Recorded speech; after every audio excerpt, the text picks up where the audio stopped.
Statues sous-marines magiques. Dans l'océan, il y a plus de statues englouties que de poissons dans certains récifs coralliens. Ces sculptures mystérieuses, créées par des artistes du monde entier, ne sont pas seulement des œuvres d'art sous-marines. Elles sont conçues pour devenir des habitats marins.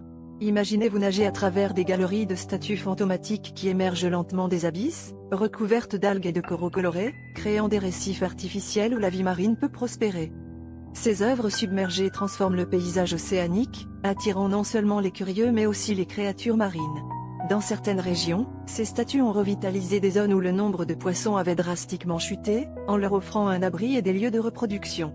Les artistes, en collaboration avec des biologistes marins, sculptent ces créations avec des matériaux respectueux de l'environnement, encourageant ainsi la biodiversité. Le phénomène des statues englouties a commencé à gagner en popularité au début du XXIe siècle. Des sites célèbres comme le musée sous-marin de Cancun ou les eaux autour de l'île de Grenade sont devenus des attractions incontournables pour les plongeurs et les amateurs de snorkeling. Chaque statue raconte une histoire, capturant des moments de notre culture et de notre époque, tout en se fondant dans l'écosystème marin qui l'entoure.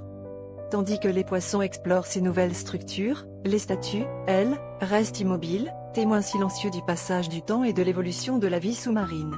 Ce contraste entre l'immobilité des figures humaines figées et le mouvement constant de la vie aquatique crée un spectacle fascinant et étrange.